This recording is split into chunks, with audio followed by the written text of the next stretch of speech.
Okay बच्चों, अब हम लोग देखेंगे relation between current and potential difference. तो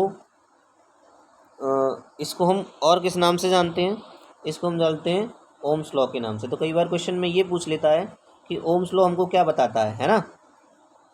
सो ओम्स लॉ बेसिकली हमको क्या बताता है? Relation between current and potential difference. तो इसके लिए सबसे पहले हम क्या करेंगे, हम एक एक्सपेरिमेंट करेंगे जिसमें हमने एक सेटअप बनाया हुआ है ना, एक सर्किट डायग्राम बनाया हुआ है। और देखो सर्किट डायग्राम में क्या है, बेसिकली ये हमने एक नाइक्रोम का वायर लिया हुआ है। ये एक्स वाई वायर है ना, ये एक्स पॉइंट है इसका, ये वाई पॉइंट है इसका। क्लियर है? तो यहाँ से लेकर यहाँ तक एक एक्स वाई कोई एक्स वाई वायर है, 0.5 लेंथ ले लो या जो भी आप इसकी लेंथ लेना चाहो, नाइक्रोम का वायर है। अच्छा, ये नाइक्रोम क्या होता है? मैंने यहाँ पे लिखा हुआ है। ये क्या होता है? ये बेसिकली एक अलॉय होता है। किसका? निकेल का, क्रोमियम का, मैग्नीज का और आयरन का, है ना। इन चीज़ों का कॉम्बिनेशन है, यानी कि इन चीज़ों का अलॉय है। ठीक है ना। अच्छा, इस वायर से हमने क्या किया हुआ है, यहाँ पर अमीटर जोड़ा हुआ है, यहाँ पर वोल्ट मीटर जोड़ा हुआ है। दोनों के वर्क पता है आपको, बता चुका हूँ। अमीटर करंट को मेज़र करता है और वोल्ट मीटर किसके लिए लगाया है? पोटेंशियल डिफरेंस को मेज़र करने के लिए। ठीक है, क्योंकि हमें इन दोनों में क्या देखना है, रिलेशन की क्या रिलेशन आता है। ठीक है। अच्छा, एक सर्किट डायग्राम बनाया हुआ है। यहाँ पे हमने कुछ बैटरीज ली, कुछ सेल्स लिए हैं। एक सेल का, पहले सेल का मान के चलो जो पोटेंशियल डिफरेंस है वो V1 है, फिर V2, V3, V4, इस तरीके से हमने 4 सेल्स लगाए हुए हैं और इस तरीके से एक सर्किट डायग्राम क्या किया हुआ है, ड्रॉ किया हुआ है। अब हम क्या करेंगे, यहाँ से करंट फ्लो कराना शुरू करेंगे। क्या शुरू करेंगे कि ऑन करेंगे और करंट फ्लो होना शुरू हो जाएगा। तो हमें यहाँ पर अमीटर में और वोल्ट मीटर में बेसिकली दोनों में रीडिंग देखने को मिलेंगी कुछ स्पेशल कंडीशंस में। तो सबसे पहले कंडीशन क्या है, हम कैसे लेंगे? पहले हम V1 का ही पोटेंशियल डिफरेंस लेंगे, है ना। V1 सेल को ही चालू रखेंगे, एक सेल को ही लगाएंगे और तब देखेंगे कि इन दोनों में क्या रीडिंग आ रही है। क्लियर है बात? फिर इसी तरीके से हम V2 सेल को चालू रखेंगे, फिर देखेंगे क्या रीडिंग आ रही है।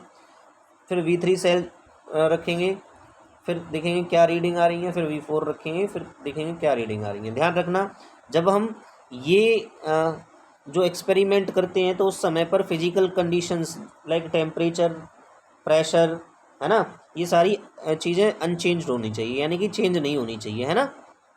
अब देखो, इसके अकॉर्डिंग हम एक टेबल बनाएंगे और उसमें हम अपनी रीडिंग्स को क्या करेंगे, लिखेंगे।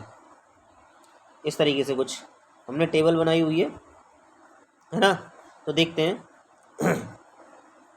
जब हमने V1 सेल लगाया तो जो पहली बार में जो हमको वोल्टेज मिला वो 0.4 का, ऐसे ही हमने रीडिंग लिख ली है।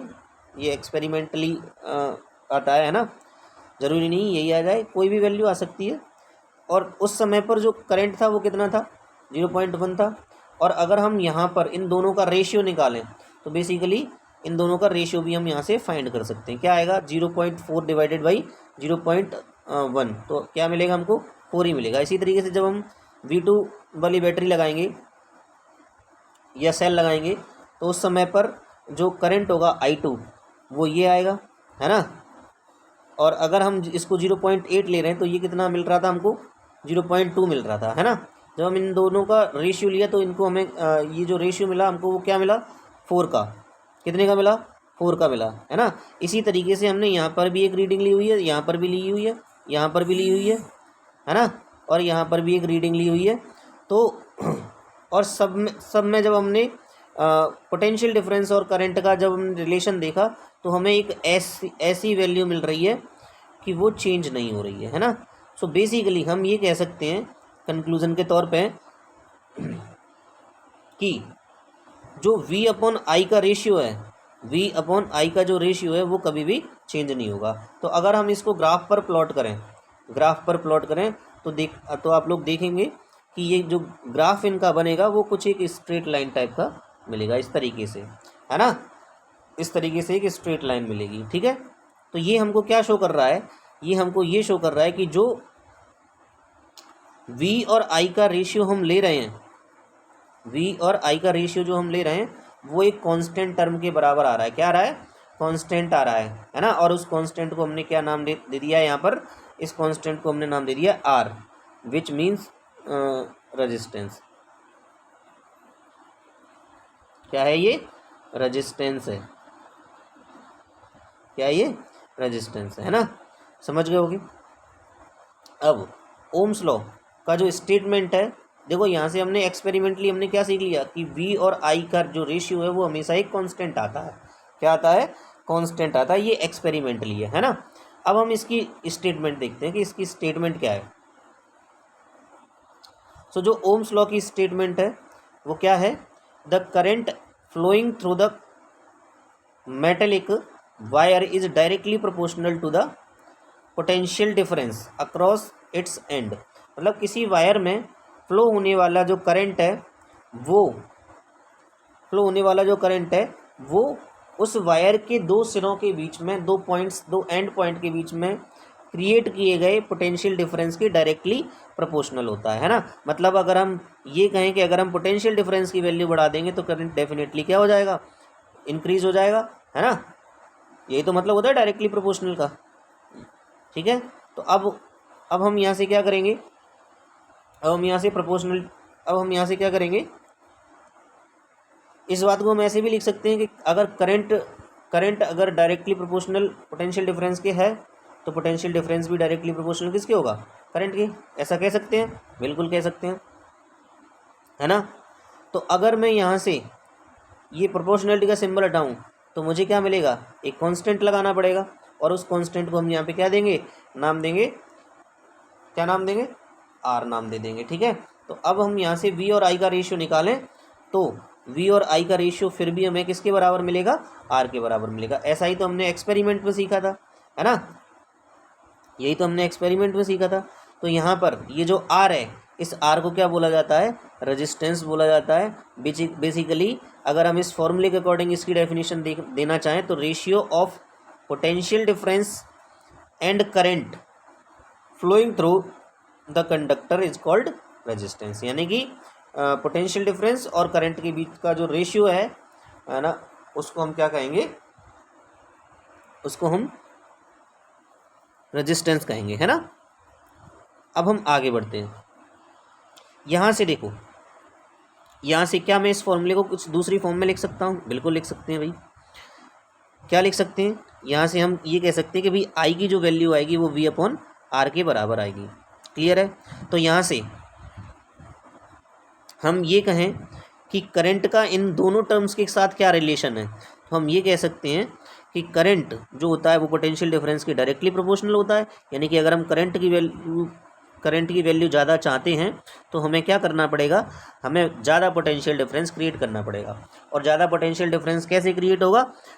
ज़्यादा सेल वाली बैटरी लगाकर ऐसा कर सकते हैं। और अगर हम यहाँ से देखना चाहें तो जो करंट होता है वो रेजिस्टेंस के इन्वर्सली प्रोपोर्शनल होता है। यानी कि अगर हम रेजिस्टेंस की वैल्यू बढ़ा रहे हैं तो डेफिनेटली वायर में जो करंट होगा वो कम फ्लो होगा। ठीक है। तो ये इन्वर्सली प्रोपोर्शनल का मीन्स होता है कि अगर हम एक चीज़ में इंक्रीजमेंट कर रहे हैं तो दूसरी चीज़ क्या हो जाएगी? अपने आप डिक्रीज हो जाएगी। ये इन्वर्सली प्रोपोर्शनल है। ठीक है। क्लियर है। लेकिन अगर हम यहीं से रेजिस्टेंस का फॉर्मूला निकालें, यानी V अपॉन आई कहें, R equal to V upon I कहें, तो जो रेजिस्टेंस होता है वो ना तो V पर डिपेंड करता है और ना ही I पर डिपेंड करता है। ठीक है ना। तो रेजिस्टेंस जो होता है वो ना ही V पर डिपेंड करता है और ना ही I पर डिपेंड करता है। तो भाई ये किस बात पर डिपेंड करता है? थोड़ा हम आगे चल के इस चीज़ को डिस्कस करेंगे। फिलहाल हम रेजिस्टेंस की डेफिनेशन देख लेते हैं कि रेजिस्टेंस एक्चुअल में क्या मीन्स होता है। सो मान के चलो कि ये कोई एक वायर है, इसमें से चार्ज फ्लो होगा, यूनिडायरेक्शनल अगर चार्ज फ्लो होगा तो इसमें हम कहेंगे कि भाई करंट फ्लो हो रहा है ना। अब हर एक वायर की खुद की एक प्रॉपर्टी होती है, क्या? कि वो कुछ ऐसी चीज़ें भी ऑफर करता है जो इस चार्ज को फ्लो होने से रोके, मतलब करंट को फ्लो होने से रोके। क्या? करंट को फ्लो होने से रोके। किसको? आई को फ्लो होने से रोके। तो उसी जो अपोजिशन है ना, या जो ऑब्स्ट्रक्शन है, जो करंट को फ्लो होने से रोकता है, किसी भी वायर के अंदर करंट को फ्लो होने से रोकता है, उसी अपोजिशन को या उसी ऑब्स्ट्रक्शन को हम क्या कहते हैं, रेजिस्टेंस कहते हैं। क्या कहते हैं? Electric resistance. क्लियर है बात?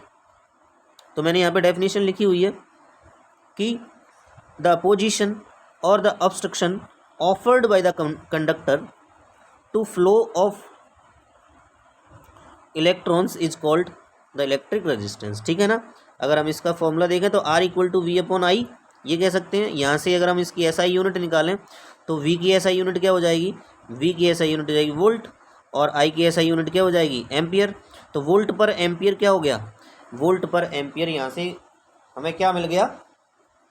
वोल्ट पर एम्पियर का मतलब क्या हो गया कि ये भाई रेजिस्टेंस की SI यूनिट है ना, वोल्ट पर एम्पियर। और इसको एक दूसरा नाम भी दिया जाता है, उसको क्या बोलते हैं हम?